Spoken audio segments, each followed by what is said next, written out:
সেই দিন ছিল আমাদের পাশের বাড়িতে একটা বিয়েবাড়ির নিমন্ত্রণ, আর এটা কিন্তু আমাদের 2026 সালের প্রথম বিয়েবাড়ির নিমন্ত্রণ। তাই কিন্তু আমার খুব মজা। আর আমি কিন্তু ছোটবেলা থেকেই সাজতে গুজতে প্রচণ্ড ভালোবাসি, সেটা তোমরা আমাকে দেখেই হয়তো বুঝতে পারছো। আর আমি কিন্তু পরে নিয়েছি একটা সুন্দর শাড়ি, আর এই শাড়িটা দিয়েছিল আমার বৌদির বাড়ির থেকেই রিসেপশনে আমাকে। আর আমি কিন্তু আগেই রেডি হয়ে নিয়েছি। আর এইদিকে দেখো আমার দিদি কিন্তু এখনও রেডি হয়নি, আর ও আমাকে বলছে দেখ তো বোনু কোন টিপটা আমাকে বেশি ভালো লাগছে। আমি বলছি না, তোকে সবসময় বড় টিপেই ভালো লাগে, যেহেতু তোর মুখটা সুন্দর গোল। আর আমার দিদি সব সময় লেট করে, তাই ওকে একটু বকাবকি করছিলাম। আর ও বলছিল বোনু আমার চুলটা একটু করে দে তো, তাই ওকে সুন্দর করে খোপাটা করে দিচ্ছিলাম। আর ও কিন্তু আজকে মাথায় অনেক কটা ফুল নেবে।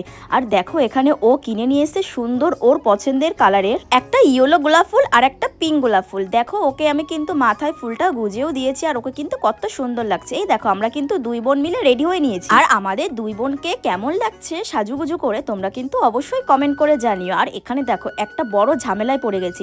আমি আমার মাকে বলছিলাম মা তুমি বলো তো আমাকে কেমন লাগছে। আমার মা ভিডিওতে আসবেই না, কারণ মা বলছে তুই যখন তখন ভিডিওতে আমাকে নিস, আমি একটু সাজিনি। আমি বলছি তাতে কি হয়েছে। আর মাকে বললাম তুমি টুপিটা খোলো তো। আর দেখো মা হাসতে হাসতে গড়াগড়ি খাচ্ছে। তখন বাজে কিন্তু রাত 10টা, আমরা কিন্তু এখনো বেরোতে পারিনি। মা তাই খুব বকাবকি করছিল তোরা কখন যাবি। আর বিয়ে বাড়ি এসেই ডাইরেক্ট চলে গেছিলাম স্টার্টারের আইটেমে।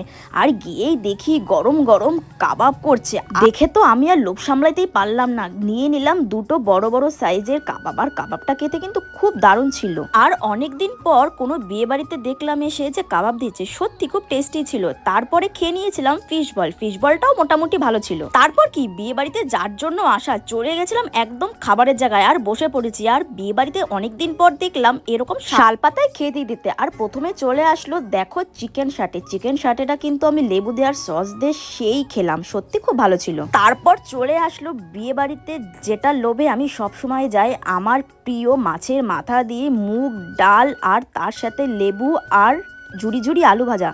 উফ, এই স্বাদের কোনো ভাগ হবে না। তোমরা কারা কারা বিয়ে বাড়িতে গিয়ে আমার মতো ডাল পাগল একটু কমেন্ট করে জানিও। তারপর চলে আসলো কাতলা মাছ, আর আমি কিন্তু মাছের লেজা খেতে প্রচন্ড ভালোবাসি। আর এই মাছের লেজা খাওয়া শুরু হয়েছে আমাদের রিমির বিয়ের থেকে। রিমির বিয়েতে আমরা জমিয়ে কিন্তু মাছের লেজা খেয়েছি। তারপরে ছিল লাস্ট পার্টে মাটন আর বাসন্তী পোলাও। সত্যি বাসন্তী পোলাওর সাথে মাটনের কম্বিনেশনটা সত্যি খুব ভালো লাগে খেতে। আমার তো ভালো লাগে, তোমাদের কার কার ভালো লাগে অবশ্যই কমেন্ট করে জানিও। তারপরে আরও অনেক কিছু ছিল, সেগুলো আর ভিডিও করা হয়নি। পরের দিন সকালে উঠে দেখি বাবা মাচা করছে। তো চলো আজকের মতো ভিডিওটা এই পর্যন্তই। কেমন লাগলো অবশ্যই লাইক কমেন্ট শেয়ার করো। Tata, love you.